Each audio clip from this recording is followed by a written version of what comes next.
Reserve bank of India का बड़ा कदम, BRICS देशों की डिजिटल करेंसी को आपस में जोड़ने की तैयारी। क्या अब डॉलर की बादशाहत को मिलेगी चुनौती? आरबीआई ने ब्रिक्स देशों की आधिकारिक डिजिटल मुद्राओं यानी सीबीडीसी को आपस में जोड़ने का प्रस्ताव रखा है।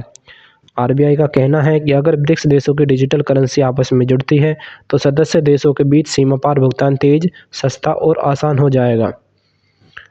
इस साल भारत की अध्यक्षता में होने वाले ब्रिक्स शिखर सम्मेलन के एजेंडे में आरबीआई ने इस प्रस्ताव को शामिल करने की सिफारिश की है। अगर यह प्रस्ताव लागू होता है तो यह अमेरिका के डॉलर पर निर्भरता कम करने की दिशा में एक बड़ा संकेत माना जा रहा है। इस पहल से व्यापार, निवेश और पर्यटन से जुड़े लेन-देन में सुविधा बढ़ेगी और वैश्विक तनाव के समय डॉलर पर निर्भरता घट सकती है। ब्रिक्स घोषणा पत्र के अनुसार सदस्य देशों की भुगतान प्रणालियों के बीच इंटरऑपरेबिलिटी यानी आपस में काम करने की क्षमता बढ़ाने पर जोर दिया गया है। भारत ने दिसंबर 2022 में ई-रूपी लॉन्च की थी, जिससे अब तक करीब 70 लाख से ज़्यादा यूजर जुड़ चुके हैं। ब्रिक्स समूह में पहले भारत, रूस, चीन, ब्राज़ील और दक्षिण अफ्रीका थे। अब इसमें यूएई, ईरान और इंडोनेशिया भी शामिल हो चुके हैं।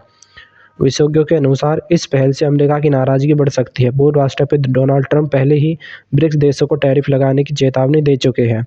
हालांकि आरबीआई ने साफ किया है कि डिजिटल करेंसी लिंक का मकसद डॉलर का विकल्प खड़ा करना नहीं, बल्कि भुगतान को आसान बनाना है। कुल मिलाकर आरबीआई का यह कदम वैश्विक भुगतान व्यवस्था में बड़ा बदलाव ला सकता है। अब देखना होगा कि ब्रिक्स देश इस प्रस्ताव को कितनी तेजी से लागू करते हैं।